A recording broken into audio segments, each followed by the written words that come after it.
Before we begin, make sure to smash that like button, subscribe to our channel, and click the notification bell for more amazing videos. Meet the man who returned to Fukushima to feed the animals that everyone else left behind.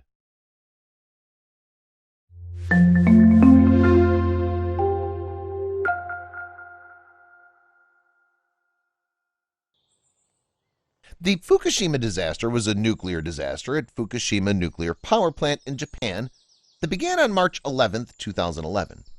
It resulted in a nuclear meltdown of 3 of the plant's 6 nuclear reactors. The failure occurred when the plant was hit by a tsunami that was the result of a 9.0 magnitude earthquake.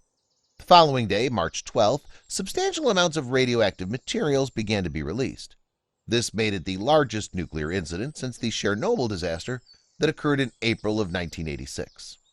Although no fatalities due to short-term radiation exposure were reported, approximately 300,000 people were evacuated from the area. Due to various reasons, the people who were evacuated were not able to take their pets or farm animals with them when they were evacuated. This is where Naoto Matsumura comes into the picture. He's a 53-year-old construction worker. He lives in the evacuated zone to take care of the animals left behind. Why would he do that, you might ask? Because they needed him.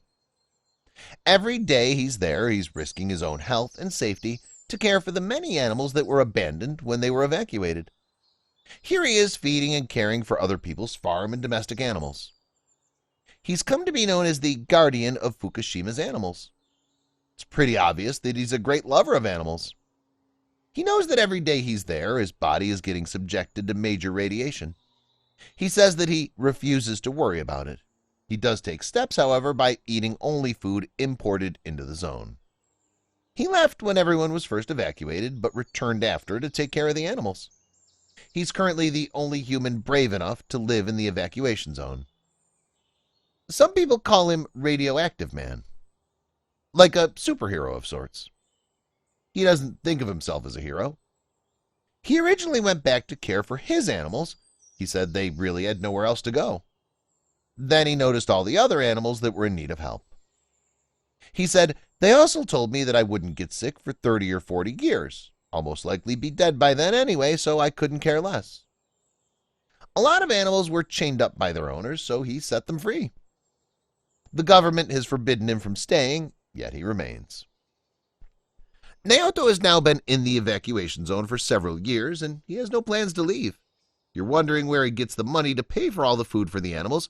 The answer is pretty great. All the money comes from donations from supporters of his cause. If the donations ever dry up, he'd no longer be able to feed and care for all the animals in the evacuation zone. Don't forget to subscribe for more inspirational stories.